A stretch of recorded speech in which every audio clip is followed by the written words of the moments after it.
السلام علیکم پیارے دوستوں اور بچوں، آج میں آپ کے لیے ایک اور اسلامی واقعہ لے کر آئی ہوں جس کا نام ہے حضرت اسماعیل علیہ السلام کی عظیم قربانی۔ حضرت اسماعیل علیہ السلام حضرت ابراہیم علیہ السلام کے بیٹے تھے۔ ان کی والدہ کا نام حضرت ہاجرہ علیہ السلام تھا۔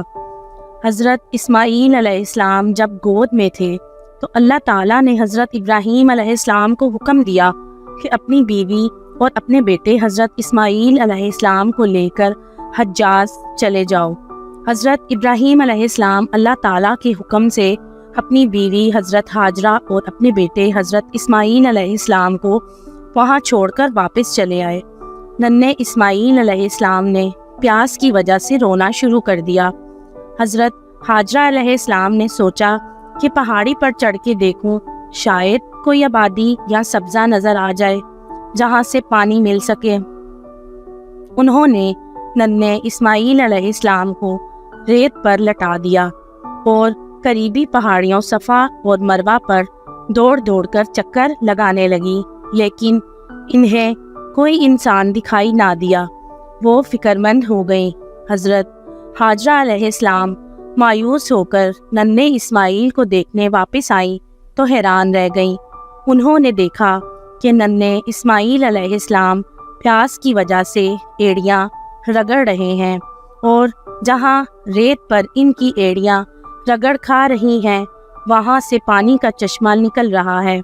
انہوں نے جلدی سے بیٹے کو پانی پلایا اور خود بھی پیا۔ اسی چشمے کا نام زمزم ہے۔ اتنی ہی دیر میں وہاں ایک خانہ بدوش قبیلہ آ پہنچا۔ حجاز میں کئی قبیلے ایسے تھے جو اپنے خیمے اپنے ساتھ لیے پھرتے تھے۔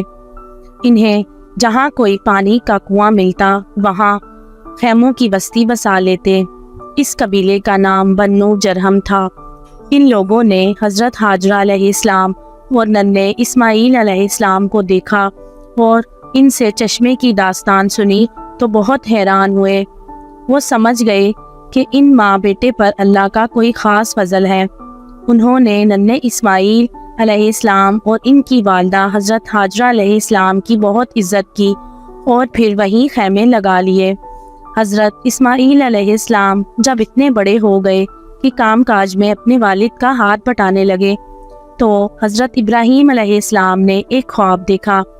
انہوں نے دیکھا کہ وہ اپنے بیٹے حضرت اسماعیل علیہ السلام کو قربان کر رہے ہیں۔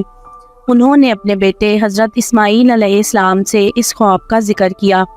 حضرت اسماعیل علیہ السلام نے جواب دیا کہ یہ خواب ضرور اللہ تعالیٰ کی طرف سے ایک امتحان ہے اور میں اللہ کی رضا کے لیے قربان ہونے پر تیار ہوں۔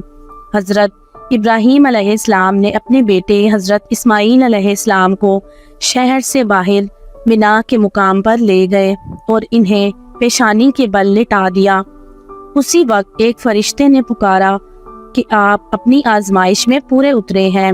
آپ نے اپنا خواب سچ کر دکھایا اور اللہ کی قدرت سے وہاں ایک دمبا آ گیا۔ حضرت ابراہیم علیہ السلام کو حکم ہوا کہ حضرت اسماعیل کی بجائے اس دمبے کو قربان کریں۔ ہر سال حاجی لوگ حج کے بعد منا کے مقام پر قربانی کرتے ہیں۔ اس سے حضرت ابراہیم علیہ السلام اور حضرت اسماعیل علیہ السلام کی عظیم قربانی کی یاد تازہ ہوتی ہے۔ تو دوستو، اگر آپ کو میری یہ کہانی پسند آئی تو میرے چینل کو لائک اور سبسکرائب ضرور کیجیے گا۔ اللہ حافظ۔